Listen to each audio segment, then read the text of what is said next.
Hello guys, welcome back to my YouTube channel. My name is Leila aka Mrs. Chops. If you're joining me for the first time, welcome. I am so glad that you clicked on this video. I hope you would enjoy it and take some tips from what I'm going to share and put it into account if you are going to be traveling soon to SA by bus.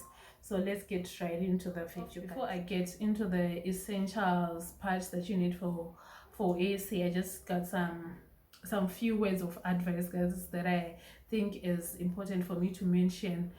So guys, when this time traveling just post Rona is just it's a hassle, especially if you're traveling by bus, because before all this pandemic we had buses like Intercab, Greyhound, and those buses were really good. They were really efficient. They have good hosts, they have good drivers, and their buses were comfortable. They had toilets inside. But now the buses that are there, yeah, it's, I don't know how to explain it. There are buses that just take you from place A to place B. You don't have to expect much more, from my experience, because this was our first time traveling post Rona. So now, so we were just I think I was hoping for too much. Like, I had a bar which was right here, and my experience was like, down there. So the bus that I used, I thought it had toilets, because from I had talked to my mom and she had used that same bus, only to find out that the whole company have one bus which has toilets in, but that bus had already gone to SA the previous day. So the remaining buses that were there at the road port, I mean, he had no toilets. So we were like, okay, fine. Then we got inside the bus. The bus looked nice, the seats were comfortable, yeah, everything was okay, except for the toilets part, because I really needed toilets for my kids' sake. Then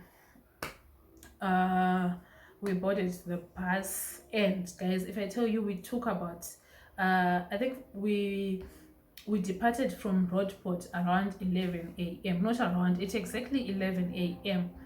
Then we arrived in Masvingo at 5. Can you imagine? Like, Roadport to Masvingo, that's like a 4-hour journey, but it took us that long to arrive in Masvingo. And from Roadport to Masvingo, if I may say, from Roadport Harare to Beitbridge, Zimbabwe, that bus operated like a mushikashika. They would just stop for anyone who wants to board the bus, and I'm like, okay, this is how people get robbed sometimes, because you can't board someone in the middle of the way, and then they just they want to go like 15 kilometers away, and it's now in the evening, because we arrived at the border around 10-11 p.m. from Harare, Tava 11 a.m. for Harare, and they would just hold for people on the way and just carry whoever they wanted to carry on the way. So it operated like shiga. So that's something that you have to take note of nowadays if you're traveling by bus. It was just a bad experience for myself. Also, you have to take into consideration, especially if you are traveling the festive season, like today is the 18th. Oh no, it's not the 18th. Today is the 20th of December. Today's the 20th of December. So if you want to travel this period, I think up until the end of this month, the border is packed, guys. It is packed. The border is packed. Like, as the Zim side, the traffic that's coming from SA going to Zimbabwe is a lot.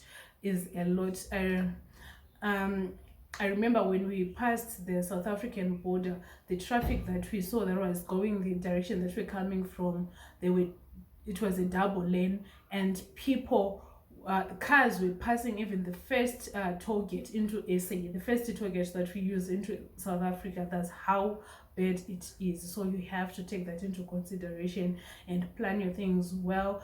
If finances permit, go by air, because now it's packed. I'll show you a video which I took at Bosman when we reached Bosman in Pretoria. The number of goods and items that were at the bus station, guys, and also the number of people that were there taking their goods to Zimbabwe. The people that were picking in buses, pioneers were like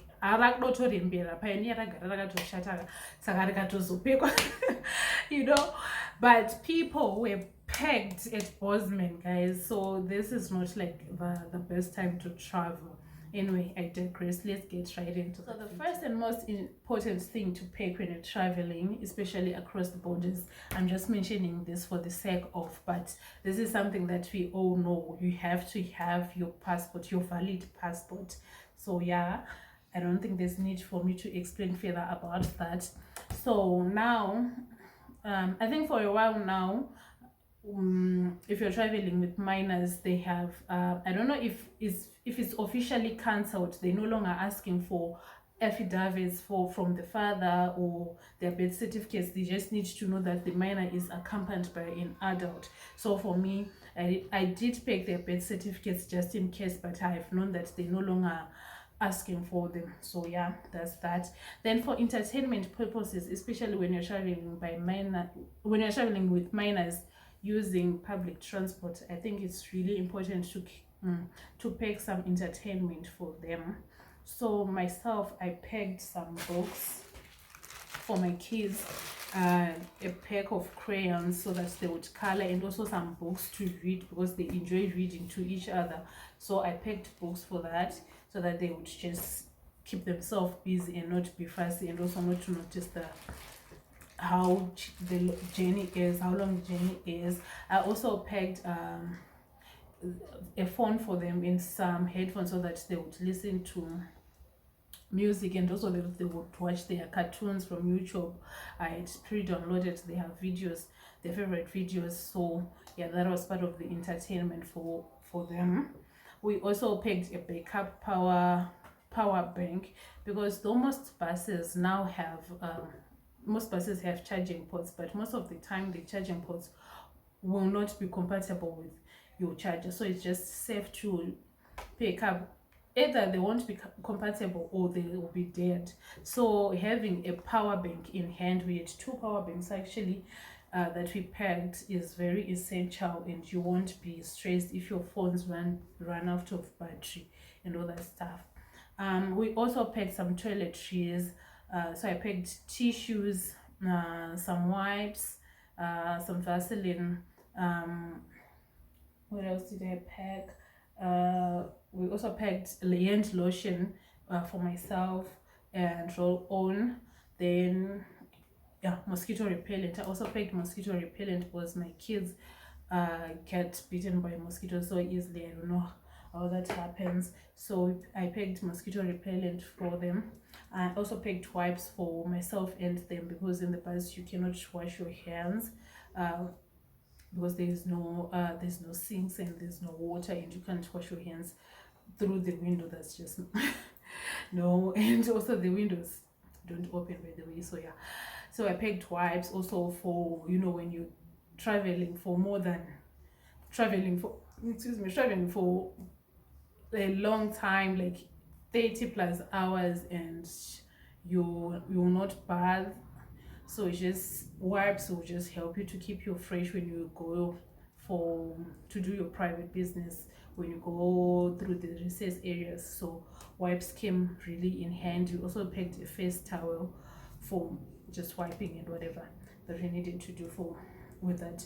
Then I think the last thing that we packed, which I think is essential, some breath fresheners, some mints, some bubble gums, so that you just chew on and congoshishina, so that your breath remains fresh when you sleep, and then you wake up and whatever. And now when you're communicating with someone, woo, so yeah, we did pick that. So I think those are the stuff that I consider essential when traveling with kids, especially if your kids are no longer if your kids are potty trained and if they are older. Well, if you have younger kids, you would also need diapers and all that stuff, you know, the stuff that you need. And just to add on, you also need pocket money to buy when you go through the recess, and just pick some snacks for them so that you can just nibble on when you go for recess. Then you just buy some hot food for them. So water, also water. Water is very, very, very important when you're traveling long distance. So yeah, so that's it for the essentials.